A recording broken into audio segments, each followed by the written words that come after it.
विदेहाबलितारोनी प्रपंच मुमुक्षु जनालागे अध्यात्म चर्चा करोनी बहुलोकली मेळवीती नमस्कार त्या ब्रह्म चैतन्य सद्गुरुनाथ महाराज की जय। जय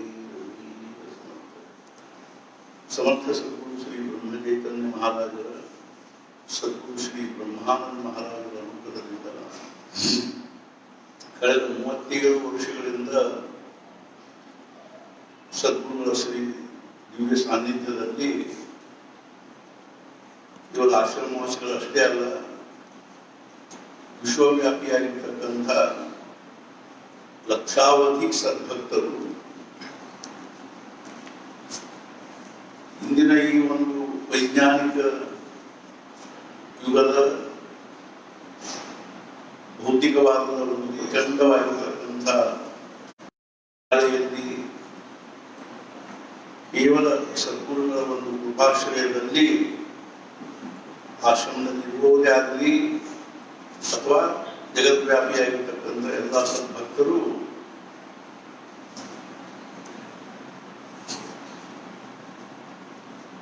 ಜೀವನವನ್ನ ಅನೇಕ ಪ್ರಕಾರವಾಗಿರ್ತಕ್ಕಂಥ ದುರಂತಗಳಿಂದ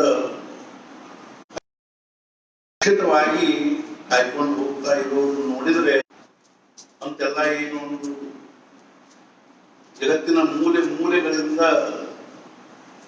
ಅವರ ಒಂದು ಅನಿಸಿಕೆ ಭಾವನೆ ಅಥವಾ ಅವರ ಒಂದು ಸಂತೋಷದ ಒಂದು ಭಾವನೆ ಅಭಿಪ್ರಾಯ ಏನು ವ್ಯಕ್ತ ಆಗ್ತದನೋ ಅದು ನೋಡಿದ್ರೆ ನಮಗನಿಸ್ತಾ ಹೇಳಿದ್ರೆ ಏನು ಅಂತಂದ್ರೆ ಸದ್ಗುರುಗಳ ಸಾನ್ನಿಧ್ಯದಲ್ಲಿ ಬಿದ್ದುಕೊಂಡಿರುವುದು ಅನ್ನುವಂತಹ ನಿಷ್ಠೆಯಿಂದ ಭಾವನೆಯಿಂದ ಭಕ್ತಿಯಿಂದ ಅಥವಾ ಏನು ಒಂದು ತತ್ಪರತೆಯಿಂದ ಸೇವೆಯನ್ನು ಮಾಡುವುದರ ಎಲ್ಲಾ ರೀತಿಯಿಂದಲೂ ಅನುಕೂಲತೆಗಳನ್ನು ಒದಗಿಸಿಕೊಟ್ಟು ಅವ್ರನ್ನ ಪೂಜಾ ಮಾಡ್ಲಿಕ್ಕಾಗಿ ಅಡಿಗೆ ಮಾಡ್ಲಿಕ್ಕೆ ಕಷ್ಟ ಆದ್ರೆ ನಮ್ಮ ಕಳಕಳಿ ಏನದ ಅಂದ್ರೆ ನಾವು ಸಮಾಧಾನದಿಂದನೇ ಇರ್ಬೇಕು ಅಷ್ಟ ಅಲ್ಲ ನಮ್ಗೆ ಅನಿಸ್ಬೇಕಲ್ಲ ಏನು ಅಂದ್ರೆ ಜಗತ್ತಿನೊಳಗೆ ನನ್ನಂಥ ಸುಖಿ ಯಾರು ಇಲ್ಲ, ನನ್ನಂಥ ಸಮಾಧಾನದಲ್ಲಿರೋರು ಯಾರಿಲ್ಲ ಅನ್ನುವಂಥ ಭಾವನೆ ಇರಬೇಕು. ಅಂಥ ಒಂದು ಭಾವನೆಯಿಂದನೇ ಮನುಷ್ಯನೊಳಗೆ ಯಾವುದೇ ರೀತಿಯಾಗಿರ್ತಕ್ಕಂಥ ಏನು ಅಂತಂದ್ರೆ ಅದ್ರ ಬಗ್ಗೆ ನಮ್ಗೆ ಹಳಹಳಿ ಆಗುವುದು ಅಥವಾ ಏನಪ್ಪಾ ನಾವು ಬೇರೆ ಕಡೆ ಎಲ್ಲಾದ್ರೂ ಇದ್ದಿದ್ರೆ ಐಷಾರಾಮದಲ್ಲಿ ಹೋದಾಗಿತ್ತು ಅನ್ನುವಂಥ ಕಲ್ಪನೆಯನ್ನು ಮಾಡೋದ್ರಲ್ಲೇ ಇರುವಂತಹ ಏನು ನಾವು ಇದ್ದೀವೋ ನಿಜವಾಗಿಯೂ ನಮ್ಮ ಎಷ್ಟೊಂದು ಕೃಪಾ ಇದೆ.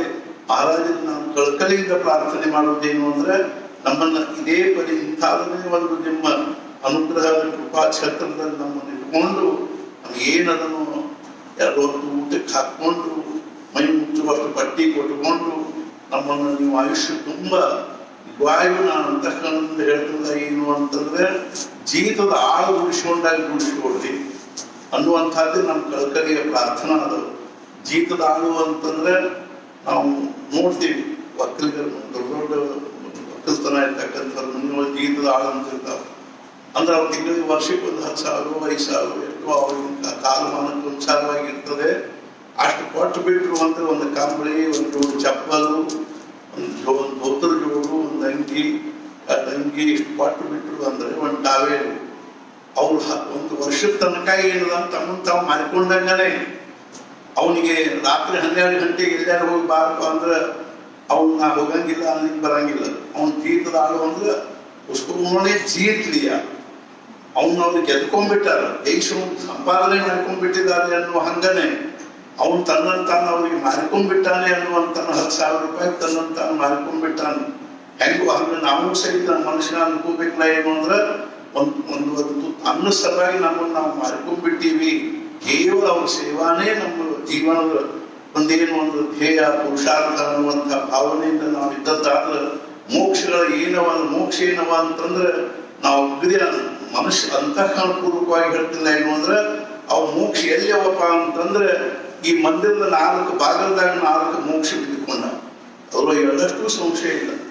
ಅರ್ಥಾತ್ ಏನು ಅಂದ್ರೆ ಇವೇನ್ 4 ಭಾಗದವನು ಈ ಮಹಾರಾಜನ ದಿವ್ಯ ಸಾನ್ನಿಧ್ಯದ 4 ಭಾಗದಲ್ಲಿ 4 ಮೋಕ್ಷ ಬಿದ್ದುಕೊಂಡಾವೆ.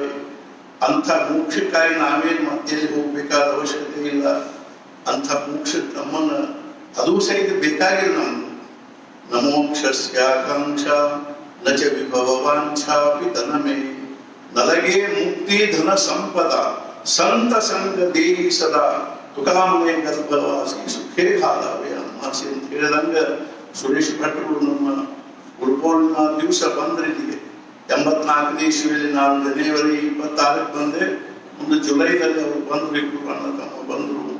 ಅರ್ಥಾತ್ ಸುರೇಶ್ ಭಟ್ರು ಮಾತ್ರ ಒಂದು ನಿಷ್ಠೆಯಿಂದ ಅವರು ತಮ್ಮ ಆಯುಷ್ಯವನ್ನೆಲ್ಲ ಇಲ್ಲಿ ಸದ್ಗುರು ಇವರಿಗೆ ಎಲ್ಲ ಆಯುಷ್ಯವನ್ನ ಸದ್ಗುರು ಒಂದು ಸೇವೆಯಲ್ಲಿ ಎಷ್ಟೊಂದು ಅಗದಿ ಕಳಕಳಿಯಿಂದ ಮಾಡ್ತಾರೆ ಅಂದ್ರೆ ನಮ್ಗೆ ಬಹಳ ಸಂತೋಷ ಆಗ್ತದೆ. ಮತ್ತು ಈಗ ಸ್ವಲ್ಪ ಏನು ಅಂದ್ರೆ ಆರೋಗ್ಯದ ಒಂದು ಆದರೂ ಸಹಿತ ಮಹಾರಾಜರವ್ರನ್ನ ಅರ್ಥಾತ್ ಏನಂದ್ರೆ ಎಷ್ಟೊಂದು ಅವ್ರ ಮೇಲೆ ಒಂದು ಕೃಪೆಯನ್ನು ಮಾಡಿ ಅವ್ರನ್ನ ಎಷ್ಟೊಂದು ಏನು ಅಂದ್ರೆ ಸ್ವಸ್ಥವಾಗಿ ಇಟ್ಕೊಂಡಿದ್ದಾರೆ, ಸಮಾಧಾನದಿಂದ ಇದ್ದಾರೆ. ಅವರಿಗೆ ಇಲ್ಲಿ ಬಂದ ಬಳಕ ಮುಂದೆ ಸ್ವಲ್ಪ ದಿವಸಕ್ಕೆ ಮದುವೆ ಆಯ್ತು.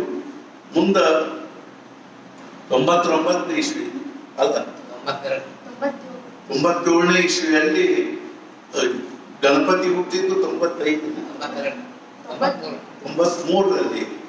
ಅರ್ಥಾತ್ ಏನು ಅಂದ್ರೆ ಪ್ರಥಮ ಪುತ್ರ ರತ್ನ ಜನ್ಮವಾಯಿತು. ಆ ಪುತ್ರ ರತ್ನನೇ ಇದ್ದಾನೆ, ಅದ್ರ ಬಗ್ಗೆ ಏನು ಸಂಶಯ ಇಲ್ಲ. ಯಾಕೆಂದ್ರೆ ಇವತ್ತಿನ ಕಾಲದಲ್ಲಿ ವೇದಾಧ್ಯಯನ ಮಾಡ್ತೀವಿ ಅನ್ನುವಂಥದ್ದು ಅದು ಬಹಳ ದುರ್ಲಭವಾಗಿರ್ತಕ್ಕಂಥ ವಿಷಯದ. ಅದರೊಳಗೂ ಅವನು ಆ ವೇದಾಧ್ಯಯನದಲ್ಲಿ ಸಾಕಷ್ಟು ಪರಿಣತಿಯನ್ನು ಹೊಂದಿದ್ದಾನೆ. ಇದು ನಮ್ಗೆ ಕೇವಲ ಸುರೇಶ್ ಭಟ್ರ ಒಂದು ಮನೆತನಕ್ಕ ಕುಟುಂಬಕ್ಕ ಒಂದೇನು ಒಂದು ಅಭಿಮಾನದ ವಿಷಯ ಅಲ್ಲ, ಇದು ನಮ್ಮ ಆಶ್ರಮಕ್ಕನೇ ಒಂದು ಅಭಿಮಾನದ ವಿಷಯ, ಮಹಾರಾಜರ ಪರಂಪರೆಗೇನೆ ಒಂದು ಅಭಿಮಾನದ ವಿಷಯ ಅನ್ನುವಂಥ ದೃಷ್ಟಿಯಿಂದ ನಮ್ಗೆ ಬಹಳ ಸಂತೋಷ ಆಗ್ತದೆ. ನಾವು ಹುಟ್ಟಿದಾಗ ಅರ್ಥಾತ್ ಹೆಸರಿಡ್ಲಿಕ್ಕೂ ಹೋಗಿದ್ವಿ. ಅದೇ ರೀತಿ ಈಗ ಗೀತು ಹುಟ್ಟಿದಾಗ ಗಣನ ಹೆಸರಿಡ್ಲಿಕ್ಕೆ ಗಣಪತಿ ಶಾವಳಕ್ಕೆ ಹೋಗಿದ್ವಿ.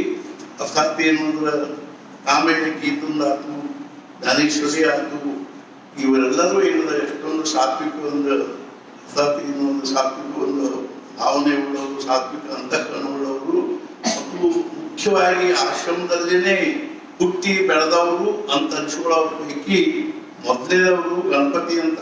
ಗಣಪತಿ ಇನ್ನು ಎರಡನೇದವರು ಕನ್ಯೆಯರಲ್ಲಿ ಮಾಲಿಕೆಯರಲ್ಲಿ ಮೊದಲನೇದವ್ರು ಯಾರು ಅಂದ್ರೆ ಗೀತು ಅಂತ ಹೇಳ್ಬೋದು, ಎರಡನೇದವ್ರು ಯಾರು ಅಂದ್ರೆ ಜ್ಞಾನೇಶ್ವರಿ ಅಂತ ಹೇಳ್ಬೋದು, ಮೂರನೇದವ್ರು ಯಾರು ಅಂತಂದ್ರೆ ಭಾಗ್ಯಶ್ರೀ ಅಂತ ಹೇಳ್ಬೋದು, ನಾಲ್ಕನೇದವ್ರು ಯಾರು ಅಂದ್ರೆ ಮುಕ್ತಾಶ್ರೀ ಅಂತ ಹೇಳ್ಬೋದು, ಐದನೇದವ್ರು ಯಾರು ಅಂದ್ರೆ ಅನುಪಮಶ್ರೀ ಅಂತ. ಗೀತು, ಜ್ಞಾನು, ಮುಕ್ತ ಹಾಗೂ ಮುಕ್ತ, ಅನುಪಮಶ್ರೀ ಈ ಪಂಚಕನ್ಯೆಯರು ಇವರು ಆಶ್ರಮದಲ್ಲೇ ಹುಟ್ಟಿ ಬೆಳೆದಿರ್ತಕ್ಕಂಥವ್ರು. ನಿಜವಾಗಿಯೂ ನಮ್ಗೆ ಅವರೆಲ್ಲರ ಬಗ್ಗೆನೂ, ಬಾಕಿದವ್ರ ಬಗ್ಗೆ ಇಲ್ಲ ಅಂತ ತಿಳ್ಕೊಬೇಡ್ರಿ, ಎಲ್ಲರ ಬಗ್ಗೆನೂ ನಾವು ಬಹಳ ಅಂತಃಕರಣದಿಂದ ಪ್ರೇಮ ಅನಿಸ್ತದೆ, ಕಳಕಳಿ ಅನಿಸ್ತದೆ. ಅವ್ರು ಇಲ್ಲಿವರೆಗೂ ಜಗತ್ತಿನೊಳಗೆ ಎಲ್ಲಿಯೂ ಸಿಗದೇ ಇರತಕ್ಕಂಥ ಸಂಸ್ಕಾರವನ್ನು ಅವ್ರು ಪಡ್ಕೊಂಡಿದ್ದಾರೆ. ಭಗವಂತನ ಸದ್ಗುರುಗಳ ವಿಷಯದಲ್ಲಿ ಅನನ್ಯ ನಿಷ್ಠಾವಂತವರಿದ್ದಾರೆ. ನಮಗ ಬಹಳ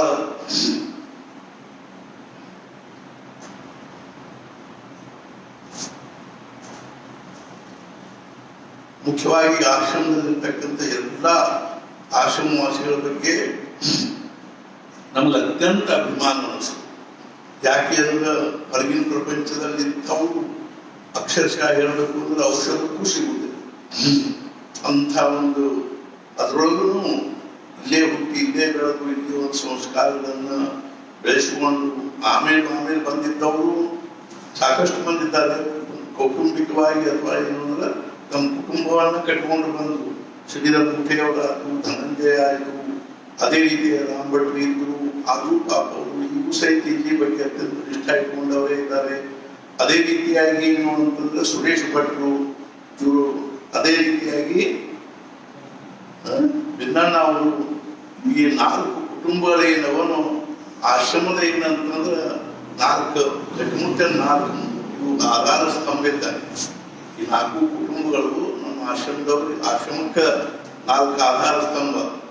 ಒಂದು ಉತ್ತರ ದಿಕ್ಕಿಂದು, ಒಂದು ದಕ್ಷಿಣ ದಿಕ್ಕಿಂದು, ಒಂದು ಪೂರ್ವ ದಿಕ್ಕಿಂದು, ಒಂದು ಪಶ್ಚಿಮ ದಿಕ್ಕಿನ್ನು ಈ ಆಧಾರ ಸ್ತಂಭಗಳ ಮೇಲೆ ನಮ್ಮ ಆಶ್ರಮ ನಿಂತದಂದ್ರೆ ಪಾಲಿಕಿಲ್ಲ.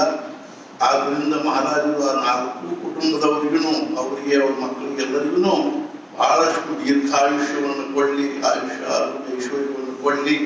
ಮತ್ತು ಇದೇ ರೀತಿಯಾಗಿ ಅವರು ದೀರ್ಘ ಕಾಲದವರೆಗೆ ತಮ್ಮ ಸೇವೆಯನ್ನು ಮಾಡಿಕೊಂಡು ಹೋಗ್ಲಿ. ಮತ್ತು ಎಲ್ಲಕ್ಕೂ ಮುಖ್ಯವಾಗಿ ಹೇಳಬೇಕು ಅಂದ್ರೆ ಇವತ್ತು ಈ ಕಾರ್ಯಕ್ರಮದ ಮುಖ್ಯವಾಗಿರ್ತಕ್ಕಂಥ ಇದು ಏನು ಅಂದ್ರೆ ಇವತ್ತು ಗೀತೋಳ ಒಂದು ಹುಟ್ಟಿದ ದಿವಸ. ಅವಳು ಇವಾಗ ಏನು ಅಂತಂದ್ರೆ 23 ವರ್ಷಗಳಾದ್ರು 23 ವರ್ಷಗಳಾದ್ರೂ ಅರ್ಥಾತ್ ಏನು ಅಂದ್ರೆ ಅವಳು ಯಾವುದೇ ಪ್ರಕಾರವಾಗಿರ್ತಕ್ಕಂಥ ಒಂದು ಹೊರಗಿನ ಪ್ರಪಂಚದ ಒಂದು ಇದಕ್ಕೂ ಆಕರ್ಷಣೆಗಾಗಲಿ ಅಥವಾ ಪ್ರಲೋಭನಕ್ಕಾಗಲಿ ಒಳಗಾಗಲ್ದನೆ ಶಾಂತವಾಗಿ ಸಮಾಧಾನದಿಂದ ಇಲ್ಲಿ ಸೇವಾ ಸಾಧನೆ ಮಾಡಿಕೊಂಡಿರುವುದು ನೋಡೇ ನಮ್ಗೆ ಬಹಳ ಸಂತೋಷ ಆಗ್ತದೆ.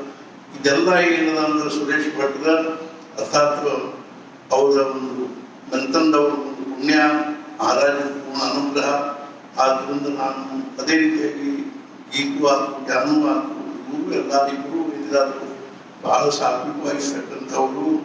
ಇವರು ಅದೇ ರೀತಿಯ ನಮ್ಮ ಆಶ್ರಮದಲ್ಲಿರ್ತಕ್ಕಂಥ ಎಲ್ಲರೂ ಆಶ್ರಮವಾಸಿಗಳು ಸಹಿತ ಅತ್ಯಂತ ಸಾತ್ವಿಕತೆಯಿಂದ ಇದ್ದು ಈ ಆಶ್ರಮಕ್ಕೆ ಎಷ್ಟರೇ ಅವರು ಮಹಾರಾಜರ ಒಂದು ಕಾರ್ಯದಲ್ಲಿ ತಮ್ಮನ್ನು ತಾವು ತೊಡಗಿಸಿಕೊಂಡಾರೆ ಅಂದ್ರೆ ಅದನ್ನು ನೋಡಿ ನಮ್ಗೆ ಎಷ್ಟು ಸಂತೋಷ ಆಗ್ತದೆ, ಸಮಾಧಾನ ಆಗ್ತದೆ. ಇದೇ ರೀತಿಯಾಗಿ ದೀರ್ಘ ಕಾಲದವರೆಗೂ ಮಹಾರಾಜರ ಕಾರ್ಯ ನಡೀತಾ ಇರಲಿ ಅನ್ನುವಂಥದ್ದೇ. ಅದಕ್ಕೆ ನಾವು ಯಾವ ರೀತಿಯಾಗಿ ಬೇಕೋ ಅವರಿಗೆ ಆ ರೀತಿಯಾಗಿ ನಾವು ನಿಮಿತ್ತ ಹಾಕಿಕೊಂಡು ನಮ್ಮ ಸೇವೆಯನ್ನು ಆಜೀವನ ಪರ್ಯಂತ ಸಲ್ಲಿಸಿ ನಾವು ನಮ್ಮ ಅರ್ಥಾತ್ ಜೀವನವನ್ನು ಸಾರ್ಥಕ ಮಾಡಿಕೊಂಡು ನಾನು ಸುರೇಶ್ ಭಟ್ರಲ್ಲಿ ಮತ್ತು ಅರ್ಥಾತ್ ಏನು ಅಂದ್ರೆ ಭಾರತೀಯಲ್ಲಿ ಆಯ್ತು ಎಲ್ಲ ಮಕ್ಕಳಲ್ಲಿ ಅತಿ ಅಂತಃಕರಣ ಪೂರ್ವಕವಾಗಿ ನಾನು ಕೇಳ್ಕೊಳ್ಳೋದು ಏನು ಅಂದ್ರೆ ಅವರು ಇದೇ ರೀತಿಯಾಗಿ ಕೊನೆಯ ಉಸಿರಿನವರೆಗೂ ತಮ್ಮ ಆಯುಷ್ಯ ತುಂಬ ಅತ್ಯಂತ ನಿಷ್ಠೆಯಿಂದ ಭಕ್ತಿಭಾವದಿಂದ ಸಾಧನೆ ಸೇವೆ ಮಾಡಿಕೊಂಡು ಮಹಾರಾಜರ ಅನುಗ್ರಹಕ್ಕೆ ಪಾತ್ರರಾಗಬೇಕು, ಆಗಿದ್ದಾರೆ ಮತ್ತು ಇನ್ನೂ ಅಷ್ಟು ಬಹಳ ಆಗಬೇಕು ಅನ್ನುವಂಥ ನಮ್ಮ ಕಲ್ಕರಿಯದ. ಈಗ ಸುರೇಶ್ ಭಟ್ರು ಏನಾದರೂ ಒಂದೆರಡು ತಮ್ಮ ಈ ಸಂದರ್ಭದಲ್ಲಿ ಅನಿಸಿಕೆಯನ್ನು ಹೇಳಬೇಕು ಅಂತ ಅನಿಸಿದ್ರೆ ಅವರು ಸಹಿತ ಅವಶ್ಯವಾಗಿ ಮಾತು ಹೇಳಬೇಕು. ಮತ್ತು ಅದೇ ರೀತಿಯಾಗಿ ನಾನು ಎಲ್ಲ ಆಶ್ರಮವಾಸಿಗಳಿಗೂ ಮಹಾರಾಜರ ಆಯುಷ್ಯ ಆರೋಗ್ಯ ಐಶ್ವರ್ಯವನ್ನು ಅನುಗ್ರಹಿಸಲಿ ಅಂತ ಪ್ರಾರ್ಥನೆ ಮಾಡ್ತೀನಿ. ಇವೆಲ್ಲ ಏನನ್ನು ನಮಗೆ ಇರ್ಕೋ ಅಲ್ವಕ್ಕೆ ಅದು ಮುಖ್ಯವಾಗಿ ನಮ್ಗೇನ್ ಬೇಕು ಅಂದ್ರೆ ಭಗವಂತನ ಭಕ್ತಿ ಬೇಕು, ನಾಮದಲ್ಲಿ ಪ್ರೇಮ ಬೇಕು, ಹಾಗೂ ಸದ್ಗುಣದ ಧನ್ಯವಾಗಿರ್ತಕ್ಕಂಥ ನಿಷ್ಠಾ ಬೇಕು. ಅಂತ ಒಂದು ಅನುಗ್ರಹವನ್ನು ಮಹಾರಾಜರು ವಿಶೇಷವಾಗಿ ನಾವು ಮಾಡಲಿ ಅಂತ ತಿಳ್ಕೊಂಡು ಹೇಳಿ ಇಲ್ಲಿ ನ್ಯಾಯ ಸುರೇಶ್ ಭಟ್ರು 2 ಮಾತು ಹೇಳ್ತಾರೆ. ಅವರಿಗೂ ಆ ಒಂದು ಸ್ಫೂರ್ತಿ ಇರ್ತದೆ, ಆ ಭಾವನಾ ಇರ್ತದೆ. ಅವ್ರಿಗೆ ಮುಖ್ಯವಾಗಿ ಏನು ಅಂದ್ರೆ ಜೋರಾಗಿ ಹಾಡುವುದು, ಕೀರ್ತನೆ ಮಾಡುವುದು, ಅದೇ ರೀತಿಯಾಗಿ ಅವರಿಗೂ ಅದೊಂದು ಸಂಸ್ಕಾರದ. ಆದ್ದರಿಂದ ಅವರು 2 ಮಾತು ಹೇಳಿ ಆಮೇಲೆ ಎಲ್ಲರಿಗೂ ಪ್ರಸಾದ ವಿತರಣೆ ಮತ್ತು ಸುರೇಶ್ ಭಟ್ರಿಗೆ, ಭಾರತೀಯವರಿಗೆ ಮತ್ತು ಎಲ್ಲ ಈ ಉಪಸ್ಥಿತ ಮಕ್ಕಳಿಗೆ ಮತ್ತು ಉಪಸ್ಥಿತಿ ಇಲ್ಲದೆ ಇದ್ರು ಧಾರವಾಡದಲ್ಲಿರ್ತಕ್ಕಂಥ ಚಿರಂಜೀವನಿಗೆ ನಾವು ಏನು ಮಾಡ್ತೀವಿ, ವಸ್ತ್ರ ಪ್ರಸಾದ ಕೊಡ್ತೀವಿ. ಅವ್ರೆಲ್ಲರನ್ನು ಸ್ವೀಕಾರ ಮಾಡಬೇಕು. ಆಮೇಲೆ ಎಲ್ಲರಿಗೂ ಪ್ರಸಾದ ಕೊಡ್ತೀವಿ, ಎಲ್ಲರೂ ಅದನ್ನು ಸ್ವೀಕಾರ ಮಾಡಬೇಕಾಗಿ ವಿನಂತಿ. ಇದೇ ರೀತಿಯಾಗಿ ಅಸಾಧ್ಯನು ಅಂತಂದ್ರೆ ನಾವೆಲ್ಲರೂ ಮಹಾರಾಜರ ಸೇವೆಯನ್ನು ಮಾಡಿಕೊಂಡು ನಮ್ಮ ಜನ್ಮ ಸಾರ್ಥಕ ಮಾಡಿಕೊಂಡು ಮತ್ತು ಹೊರಗಿನ ಎಲ್ಲ ಸದ್ಭಕ್ತರು ಸಹಿತ ತಾವು ಏನದನ್ನು ಅಸಾಧ್ಯ ಕೊರೋನಾ ಇರೋದ್ರಿಂದ ನಾವು ಮ್ಯಾಲ ಬರಬೇಡ್ರಿ ಅಂತ ತಿಳ್ಕೊಂಡಿದ್ದ ವಾಟ್ಸಪ್ನಾಗ ಹಾಕಿ ಮ್ಯಾಲ ಬರ್ಕೋತಿರ್ಬೇಕು ಅಂತ ಹೇಳುವಂತ ಪರಿಸ್ಥಿತಿ ಇಲ್ಲದೆ ಇದ್ರು ನೀವೆಲ್ಲರೂ ನಿಮ್ಮ ಮನೆಯೊಳಗೆ ಇಟ್ಟುಕೊಂಡು ಬಹಳಷ್ಟು ಉಪಾಸನೆ, ನಾಮಸ್ಮರಣೆ, ಸತ್ಸಂಗಾದಿಗಳು ತೊಡಿಕೊಂಡು ಇನ್ನೊಂದು ಸ್ವಲ್ಪ ದಿವಸ ಈ ಬಾಗಿಲು ತೆಗೀತು ಅಂತಂದ್ರೆ ಆಮೇಲೆ ಎಲ್ಲರೂ ಮ್ಯಾಲಿನ ಬರ್ಕೋತ ಇರ್ಬೇಕು. ಮಹಾರಾಜರು ಅಂದ್ರೆ ಕಾಮಧೇನು, ಕಲ್ಪವೃಕ್ಷ, ಚಿಂತಾಮಣಿ ಇದ್ದಂಗೆ ನೀವು ಏನ್ ಬೇಡ್ತಿರೋ ಅದು ಕೊಡುವಂತ. ಜ್ಞಾನೇಶ್ವರ ಮಹಾರಾಜರಿಗೆ ಎಷ್ಟರೇ ಚಂದ ಹೇಳ್ಯಾರ ಈ ವಿಷಯದಲ್ಲಿ ಅಂದ್ರೆ ಒಬ್ಬಮ್ಮ ಸುದೈವಿ ಮನುಷ್ಯ ಚಿಂತಾಮಣಿಯಿಂದ ಕಟ್ಟಿರ್ತಕ್ಕಂಥ ಮನೆಯಲ್ಲಿ ಮಲ್ಕೊಂಡಿದ್ದಂತೆ. ಪ್ರಸಾದ ಏನು ಅಂತಂದ್ರೆ ಅವಲ್ಲಿ ಮಲ್ಕೊಂಡು ಬಡಬಡಿಸಿದ್ರು ಅವನಿಗೇನಾಗ್ತಂದ್ರೆ ಸಾರ್ಥಕ ಆಗ್ತದೆ, ಅವನು ಪ್ರಾಪ್ತ ಆಗಿಬಿಡ್ತದೆ. ಆ ಚಿಂತಾಮಣಿಯಿಂದ ಕಟ್ಟಿರೋ ಮನೆಯಲ್ಲಿ ಮಲ್ಕೊಂಡು ಅವನು ಬಡಬಡಿಸಿದ್ದು ಏನಾಗಿರ್ತದೆ ಅಂದ್ರೆ ಅವನಿಗೆ ಲಭ್ಯ ಆಗಿಬಿಡ್ತದೆ. ಹೆಂಗು ಹಂಗ ಕಲ್ಪವೃಕ್ಷ, ಕಾಮಧೇನು, ಚಿಂತಾಮಣಿ. ಚಿಂತಾಮಣಿಯಿಂದಲೇ ಒಂದು ಹೊಲ ಇದ್ದಂಗಾಗಿದೆ ಇದು. ನಮ್ಗೆ ಏನ್ ಬೇಕು ಅದೆಲ್ಲ ಸಿಗುವಂತ ಒಂದು ಸ್ಥಾನ. ಇಂಥ ನಾವು ಡೆರೆಕ್ಟ್ನೋರ್ ಬ್ಯಾರೆಗಳಿಗೆ ಎಲ್ಲೂ ಪಡ್ಕೊಳ್ಳಿಕ್ಕೆ ಸಿಕ್ಕಿಲ್ಲ ಅಂತ ದಿವ್ಯವಾಗಿರ್ತಕ್ಕಂಥ ಸಾನ್ನಿಧ್ಯದಲ್ಲಿ ಇದ್ದುಕೊಂಡು ಬ್ರಹ್ಮದೇವಾದಿಗಳಿಗೂ ಲಭ್ಯವಾಗದೇ ಇರ್ತಕ್ಕಂಥ ಬ್ರಹ್ಮಲೋಕದಲ್ಲಿ ಒಂದು ಕೂಸು ಹುಟ್ಟಿದ ಕೂಡಲೇ ಭೂಮಿ ಮೇಲೆ ಅಲ್ಲಿ ಏನ್ ಮಾಡ್ತಾರಂದ್ರ ಇದನ್ನ ಏನು ಅಂತಂದ್ರ ಅದಕ್ಕೆ ಇದನ್ನ ತಯಾರು ಮಾಡ್ರಿ ಅಂತ ಹೇಳ್ತಾರೆ. ಇದೇ ತಲೆ ಏನೋ ಅಂತ ಬಾಯಾಗದ ಬರೋದು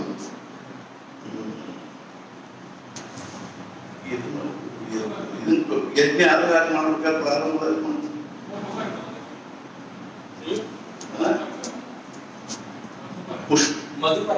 ಮಧುಪರ್ಕ ಇದೇ ತಲೆ ಅನ್ಕೊಂಡು ಅರ್ಥಾತ್ ಏನು ಬ್ರಹ್ಮದೇವ್ ಹೇಳ್ತಾರಂತ ಭೂಮಿ ಮೇಲೆ ಪೃಥ್ವಿ ಮೇಲೆ ಒಂದು ಕೂಸು ಹುಟ್ಟಿದ ಮಧುಪರ್ಕ ತಯಾರು ಮಾಡ್ಲಿ ಅಂತ. ಅಂದ್ರೆ ಆ ಸ್ವಾಗತ ಮಾಡ್ಲಿಕ್ಕೆ ಹುಟ್ಟು ಪುರುಷದಿಂದ ಅಲ್ಲಿ ಸ್ವಾಗತನ ಸ್ವರೂಪ ಏನು ಅಂದ್ರೆ ಇಲ್ಲಿ 100 ವರ್ಷ ಆದ್ರೆ ಅಲ್ಲಿ ಒಂದು ಕ್ಷಣ ಆಗಿರ್ತದೆ. ಆದ್ರಿಂದ ಮುಂದಿನ ಕ್ಷಣಕ್ಕೆ 100 ವರ್ಷ ಆಗಿರುವ ಜೀವ ಅರ್ಥಾತ್ ಬರ್ತಾನೆ ಮತ್ತು ಬಹಳಷ್ಟು ನಾಮಸ್ಮರಣೆ ಮಾಡಿರ್ತಾನೆ, ಬಹಳಷ್ಟು ಜಪ ಮಾಡಿರ್ತಾನೆ, ಸೇವಾ ಮಾಡಿರ್ತಾನೆ. ಅವನು ಬಹಳ ಅದ್ದೂರಿಯಿಂದ ಅವನು ಸ್ವಾಗತ ಮಾಡ್ಬೇಕು ನಾವು.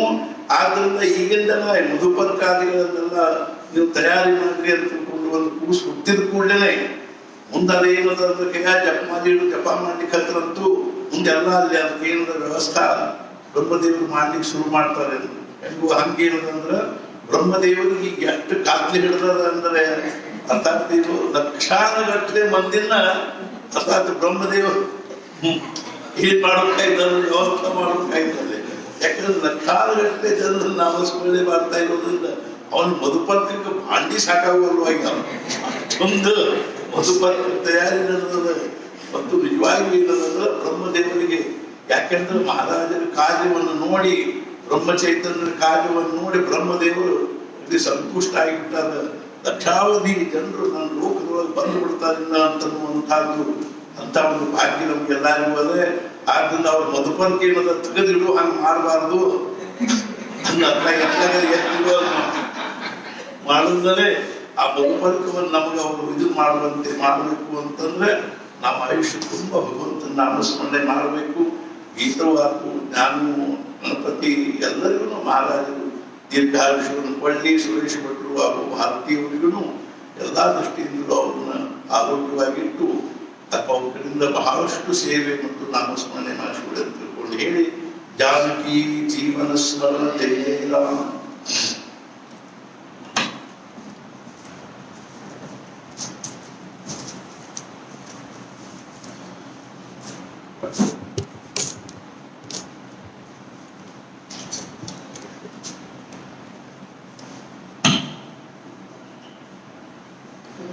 ಶ್ರೀ ಗುರುಭ್ಯೋ ನಮಃ. ಸದ್ಗುರುಗಳಿಗೆ ನಮಸ್ಕರಿಸಿ, ಮಹಾರಾಜರಿಗೆ ನಮಸ್ಕರಿಸಿ ಎಲ್ಲರೂ ಮಾತಾಡ್ತೀನಿ. ಗುರುಗಳು ನನ್ನ ಭೇಟಿಯಾಗಿದ್ದು 1983 ಬೆಂಗಳೂರು ಗಾಯತ್ರಿ ಕೋಟೆ ಹೋದಾಗ. ಆವಾಗ ಅವ್ರು ತಕ್ಷಣ ನನಗೆ ಗ್ಯಾರೇಜ್ ಇದ್ದಾಗ ತಗೊಂಡು ನಾವು ಇನ್ನೂ ಪಾರ್ಸಲ್ ಹಾಕಿದ್ವಿ. ಅಲ್ಲಿ ಊಟದ ವ್ಯವಸ್ಥೆ 2 ದಿವಸ ಬಹಳ ಅಸ್ತವ್ಯಸ್ತ. ಆವಾಗ ಕೊನೆಗೆ ವಾಕ್ಯದ ಶಾಸ್ತ್ರಿಗಳು ದತ್ತಾವಧೂತರು ಬಂದಾರ, ಅವ್ರು ಒಪ್ಪಿಸ್ಬಿಡೋಣ, ಅವಳನ್ನೆಲ್ಲ ನೆರವೇರಿಸೋಣ ಅಂತಂದು ಹೇಳಿದ್ರು. ಆಗ ನಾವೆಲ್ಲ ಹುಡುಗರು ಹೊಲೆಂಡರ್ ಸಾಧಿ ಎದ್ದಿದ್ದೆಲ್ಲ ಬಿಟ್ಬಿಟ್ವಿ. ಇದ್ರ ಕೈಯಾಗ ಬಡಿಸೋದು ಒಂದು 15-20 ಬಿಟ್ಟರೆ ಇದ್ರು. ಎಲ್ಲ ಒಂದೊಂದು ಕೊಟ್ಟರೆ ಸಿಟ್ಟಿದ್ರು. ಇವರು ವ್ಯವಸ್ಥೆ ಮಾಡಿ ಬಿಟ್ಟಿದ್ದೆಲ್ಲ ಅಲ್ಲಿ ತಮಿಳುನಾಡು, ಆಂಧ್ರ ಪ್ರದೇಶ ಎಲ್ಲ ಮಂದಿ ಇದಕ್ಕರು ಕೈಯಾಗ ಕಿಟ್ಟು ಎಲ್ಲ ತಗೊಂಡು ಬಡಿಸೋ ಕೈಯಾಗ ತಾವ ತಗೊಂಡು ಹಾಕೊಂಡು ಊಟ ಮಾಡಿಬಿಟ್ರು. ನಮ್ಮ ಪ್ರಾಂತ್ಯದ ಜನರಿಗೆ ಊಟದ ಸಿಗಲಿ 2 ದಿವಸ ಏನ್ ಮಾಡ್ಕೋ ಹಂಗಾದ ಕಾರ್ಯಕ್ರಮ ಹೆಂಗ್ ಮುಗಿಸ್ಬೇಕು ಅನ್ನೋ ವಿಚಾರ ಇದ್ರು. ಅವಾಗ ಒಂದ್ ದಿವಸ ದತ್ತಾ ಅವರು ಮಾಡಿದ್ರು, ಅವ್ರಿಗೂ ನಿಗಿರಲ್ಲ. ಕೊನೆಗೆ ಇವ್ರು ಬಂದ್ರು. ಇವ್ರು ಬಂದ ತಕ್ಷಣ ಜೊತೆಗೆ ಕಲ್ಯಾಣಿ ಮತ್ತು ನಾರಾಯಣ, ರತ್ನರಾವ ಮತ್ತು ಅನೇಕ ಪಾಠಶಾಲೆ ಹುಡುಗರೆಲ್ಲ ಸುತ್ತ ನಾವೆಲ್ಲ ಕೂಡಿದ್ವಿ. ಏನ್ ಮಾಡೋದು ಅಂತಂದ್ರೆ ಆಗಿದ್ದಾಗ ಒಂದು 60-70 ಮಂದಿ ಹಾಲಿನ ಡ್ರೆಸ್ ಮಾಡಿದ್ರು. ರಾತ್ರಿ ಎಲ್ಲ ಮೀಟಿಂಗ್ ಮಾಡಿ ಮರುದಿವಸ ಒಂದೊಂದು ಕುಟೀರಕ್ಕೆ 10 ಮಂದಿ ಅಂತ ಎಲ್ಲ ನಿವೇಶಿಸ್ಬಿಟ್ರು. ವ್ಯವಸ್ಥಿತವಾಗಿ ಊಟ ಎಲ್ಲರಿಗೂ ವೃತ್ತಿಗಳು ಸಮಾಧಾನ ಬರುತ್ತೆ. ಇವತ್ತು ಊಟ ಮಾಡಿದಂತ ಎಲ್ಲ ಇದು ಮಾಡಿದ್ರು. ಕಾರ್ಯಕ್ರಮ ಮುಗಿದಾಗ ಎಲ್ಲ ವ್ಯವಸ್ಥಿತವಾಗಿ ಎಲ್ಲ ಇದೆಲ್ಲ ಮಾಡಿದ್ರು. ಊಟದ್ದೆಲ್ಲ ಫರಾಳ ಊಟ ತಿಂಡಿ ತಿನಿಸು ಎಲ್ಲ. ಹಿಂಗಾಗಿ 40 ಇದ್ದಿದ್ದು 120-150 ಹಾಲಿನ ಡ್ರೆಸ್ ಆದ್ರು. ನಾವು ಮಾಡ್ತೀವಿ ನೀವು ಮಾಡ್ತೀವಿ ಅಂತ ತಿಳ್ಕೊಂಡು ಆ ಕಾರ್ಯಕ್ರಮ ಎಲ್ಲ ಮುಗೀತು. ಬಹಳ ಸಂತೋಷದ ಕಾರ್ಯಕ್ರಮ ಆಯ್ತು. ಎಲ್ಲ ನೆನಪುಗಾರಿ ಕಾರ್ಯಕ್ರಮ. ಭಾರತೀಯ ಶಾಸ್ತ್ರ ಕೂಡ ಬಹಳ ಹಾಲಿಸಿದ್ರು. ನಾವು ಹಳ್ಳಿ ಪಾಠಶಾಲೆ ಬಂದ್ವಿ. ಪಾಠಶಾಲೆ ಬಂದಕ್ಕೆ ಮುಂದೆ 83 ನಮ್ಮಲ್ಲಿ ಇವರು ಗೋದಾವರಿ ಕರ್ಕೊಂಡು ಹೋದ್ರು. ಮಹಾರಾಜ ಜನ್ಮ ಪುಣ್ಯತಿಥಿ ಉತ್ಸವಕ್ಕೆ. ನಾವು ಜೊತೆ ಪುಣ್ಯತಿಥಿ ಉತ್ಸವಕ್ಕೆ 1-5 ಜನ ಪಾಠಶಾಲೆ ಹುಡುಗರನ್ನ ಹೋದ್ವಿ. ಅಲ್ಲಿ ಉತ್ಸವ ಎಲ್ಲ ಮಾಡಿದ್ವಿ. ಅವತ್ತು ಮಳಿ ಹಾಳಾದ್ರು. ಮಳಿ ಹಾಳಾದಕ್ಕೆ ಊಟದಿಂದ ಬೆರೆಸಿ ಬಾಬಾ ಪ್ರವಚನ ಅಲ್ಲಿ ಹೊರಗಂದು ಪೆಂಡಲ್ ಹಾಕಿ ಮಾಡ್ತಿದ್ರು. ಮಳೆ ಬಿದ್ದಿದ್ದಕ್ಕೆ ಪೆಂಡಲ್ ನೀರೆಲ್ಲ ಬಂದಿರ್ಬಿಟ್ಟು ಒಳಗೆ ಉಳಿಸಿ ಅವ್ರು ಪ್ರವಚನ ಮಾಡಿದ್ರು. ಇಲ್ಲಿ ಪಾಠಶಾಲೆ ಹುಡುಗರು ಏನ್ ಮಾಡ್ತೀವಿ ಎಲ್ಲ ಒಳಗೆ ಇವರು ಒಳಗೆ ಅಭಿಷೇಕಕ್ಕೆ ಹೋಗ್ಬೇಕಂತಂದ್ರು. ಅವಾಗ ಅಣ್ಣ ಸಾಹೇಬ್ರೆಲ್ಲ ಒಳಗೆ ಪೂಜಾ ಕಳಿಸಿದ್ರು. ನಾವು ಬಹಳ ಸಂತೋಷ ಆಗ್ಬಿಡ್ತೇವೆ. ನಮ್ದೇನು ಹಾಕಿ ಮಹಾರಾಜರು 1 ವರ್ಷಕ್ಕೆ ನಾವು ಇಲ್ಲಿ ಒಳಗೆ ಬಂದ್ಬಿಟ್ಟು ಪೂಜಾಕ್ಕೆ ಅಭಿಷೇಕಕ್ಕೆ ಅಷ್ಟಲ್ಲ. ಪೂಜಾ ಆದ್ಮೇಲೆ ಸಂಜೀದಾಗ ಆ ಚಪ್ಪಾಳಿ ಕೊಡೋದು ಪಾಪೇಶ ಪಡ ಬೆಳೆ ಪ್ರಸಾದ ಕೊಡೋರು. ನಾವು 2-3 ಮಂದಿ ಬಾಳೆ ಕೊಡೋದನ್ನ ಮಾಡಿದ್ವಿ. ಒಳ್ಳೆ ದಿವಸ ಉತ್ಸವದಾಗ ನಾವು ಎಲ್ಲ ಮ್ಯಾನ್ ಮಾಡ್ಕೊಂಡಿದ್ವಿ. ಇವರು ಅಂದ್ರೆ 84 ಇಲ್ಲ ಅಲ್ಲಿ ಹೆಬ್ಬಳ್ಳಿ ಅಂತ ಹೋಗ್ಬೇಕಾಗ್ಯದ. ಅಲ್ಲಿ ಮಹಾರಾಜರು ಪಾರ್ಕಾಗ ಅಂತ ನಮ್ಮ ಹೋಗ್ಬೇಕಾಗ್ಯದ. ಉತ್ಸವಕ್ಕೆ ಚಕ್ರ ಹೋಗೋದಿದೆ ಅಂತಂದ್ರೆ ಹಾಗೆ ಕೂಡ ಈಗ ಮಾತಾಡಿರ್ತಾರ. ನಾವು ಎಲ್ಲಿ ಹೆಬ್ಬಳ್ಳಿ ಎಲ್ಲಿ ಪಾರ್ಕಾಗ ಏನೋ ನಮ್ಗೆ ತೆರೆ ಹಾಕೊಳ್ಳಿಲ್ಲ. ಆಮೇಲೆ ನಾವು ಅದನ್ನ ಬಿಟ್ಬಿಟ್ವಿ. ಮುಂದೆ ನಾವು ಪಾಠಶಾಲೆ ಬಂದ್ವಿ. ಪಾಠಶಾಲೆ ಬಂದಕ್ಕೆ ಇವರು 226 ಬಂದರು. ಇವ್ರ ಜೊತೆಗೆ ಬಂದ್ರು. ನಾನು ಪಾಠಶಾಲೆ ಇದ್ವಿ. ಒಂದು ದಿವಸ ಅವ್ರು ಹೇಳಿದ್ರು ಎಲ್ಲ ಕೊಡಿದ್ದ ಪಾಠಶಾಲೆ ಹುಡುಗರು ಹೆಬ್ಬಳ್ಳಿಗೆ ಹೋಗೋಣ ಅಂದ್ರು. ನಾವು ಬರ್ತೀವಿ ಅಂತಂದ್ವಿ. ಆವಾಗ ಇವ್ರ ಜೊತೆಗೆ ಬಂದ್ರು. ನಡುವ ಒಂದು ಸಂಘ ಭಜನೆ ಮಾಡೋದು ಇದು ಮಾಡೋದು ಮಾಡಿ ಮಕ್ಕಳು ಓದಿ ವಾಪಸ್ ಹೋಗ್ಬಿಟ್ವಿ. ಆಮೇಲೆ ಇವರು ಮುಂದೆ 2-3 ತಿಂಗಳಾದ್ರು ಅರ್ಚಕರು ಬಿಡಬೇಕಂತರು. ತೀರಾ ಟೆಸ್ಟ್ಗಳು ಅವರು ಪಾಠಶಾಲೆ ಬಂದರು. ಅವಾಗ ರಾತ್ರಿ ನಾನು ಮಲ್ಕೊಂಡಿದ್ದೆ. ಮಧ್ಯರಾತ್ರಿ ನಾನು ನಮ್ಮ ದಿಗಂಬರ ಊಟ ಆಡಿಲ್ಲ. ಅವಾಗ ಏನು ಒಂದು ಮಾರ್ಗ ಮಾಡಬೇಕು ಅನ್ನೋ ಉದ್ದೇಶದಿಂದ ಅವನ್ನ ಕರ್ಕೊಂಡು ಬಂದ ಇಲ್ಲಿ ರಾಘವಿದ್ರು. ಅವ್ರು ದಿಗಂಬರ ಹೋಗ್ಲಾ ಹೆಬ್ಬಳ್ಳಿದ್ರು ಸ್ವಲ್ಪ ದಿವಸ ಹೋಗ ಹುಡುಗರ ಮಾರ್ಗ ಹಚ್ಕೊಂಡು ಹೋಗು ಅಲ್ಲಿ ಹೋಗಂತಂದ್ರ. ನಾವು ಒಬ್ಬರಿಗೆ ಬಂದೆ ಅಂತಂದ. ಅಂದ್ರ ನಿನ್ ಜೋಡಿ ನಾನು ಬರ್ತೇನೆ, ನಿನ್ ಜೋಡಿ ನೀ ಇರುವಂತೆ ನಾನು ಸಾಗಿರ್ತೇನೆ ಅಂತಂದೆ. ಅಂಬಲ್ಲಿ ಬಹಳ ಚಂಚಲ. ಹಿಂಗಾಗಿ ಯುಗಾದಿ ಪಾಠ್ಯಕ್ಕೆ ನಾವಿಲ್ಲಿ ಬರ್ಬೇಕು ನಿರ್ಧಾರ ಮಾಡಿದ್ವಿ. ಒಂದಿನ ರಾತ್ರಿ ಮಲ್ಕೊಂಡಿದ್ದೆ. ನಾಳೆ ಹೆಬ್ಬಳ್ಳಿಗೆ ಹೋಗ್ಬೇಕು ಅಂತ ರಾತ್ರಿ ಮಲ್ಕೊಂಡಾಗ ಅಜಾನುಭಾವ ಮಹಾರಾಜ ಈ ಕಪ್ಪೆ ಹಾಕೊಳ್ಳಿ ಫೋಟೋನ ಬಂದು ಕಟ್ ಚಪ್ಪಳ ನಮ್ದು ಜನ ಒದರಿದೆ, ಜೋರಿಗೆ ಒದರಿದೆ. ಇವ್ರು ಗಾಳಿ ಮಾಡ್ಕೊಂಡಿದ್ರೆ ಎಲ್ಲ ಮ್ಯಾಲ ಬಂದ್ರು ಏನಾಗಿದೆ ಅಂತ ನನಗೇನು ಹೇಳಿಕ್ಕೆ ಬರಲಿಲ್ಲ. ಆಮೇಲೆ ಮಹಾರಾಜನ ದರ್ಶನ ಪಾಠಶಾಲೆ ಮರುದಿವಸ ಬಂದು ದೇವ್ರಿ ನೀವು ಅರ್ಚಕರು ಬಿಡ್ರಿ ಹುಡುಗಂದಾಗ ನಾನು ಬಂದ್ ಮಾಡ್ತೀನಿ ಬಿರಿಯಾನ ಅಂತ ಹೇಳಿದೆ. ಈಗ ಮಾಡ್ಕೊಂಡು ಶುರು ಮಾಡಿದ್ವಿ. ಇದಾದ ಪ್ಯಾಟೆ ಇಲ್ಲ ನಾವು ಸ್ವಲ್ಪ ಅಡ್ಡಾಡ್ಬೇಕಾಗ್ತದೆ. ಆವಾಗ ಆರ್ಥಿಕ ಚೇತ ಬಹಳ ಕಡಿಮೆ ಇತ್ತು. ನಾವು ಸ್ವಲ್ಪ ಅಡ್ಡಾಡ್ಬೇಕಾಗ್ತದೆ, ಅದರಲ್ಲಿ ಪ್ರಚಾರ ಮಾಡ್ಬೇಕಾಗ್ತದೆ. ನೀ ಮಾಡ್ಕೊಂಡಿವ್ರಿ ಅಂತಂದ್ರೆ ಯಾರು ಇರ್ತಿದ್ದಿಲ್ಲ. ಇಲ್ಲಿ ಸುಮಾರು ನಾಡಿಗೆ ಮನೆಯವರು ನಾವು ಜನ ಬೇಜಾರು ಮಾಡೋದು ಆರ್ತಿ ನೈವೇದ್ಯ ಮಾಡ್ಕೊಂಡ್ರೆ ಯಾರು ಮುಂದೆ ಬರ್ತಿದ್ದಿಲ್ಲ. ಅವಾಗ ಕಟ್ಟಿಗೆ ಸುಮ್ಮನೆ ಕೊಟ್ಟು ಜಮಾ ಮಾಡ್ಕೊಂಡು ಕೊಡ್ತಿದ್ವಿ. ಇವರು ಸ್ವಲ್ಪ ಮಕ್ಕಳು ಇಲ್ಲೇ ಕೂತ್ಕೊಂಡು ಅವ್ರು ಅಡ್ಡಾಡೋದು ಇದು ಪ್ರಚಾರ ಆಗ್ತಿದ್ದಿಲ್ಲ.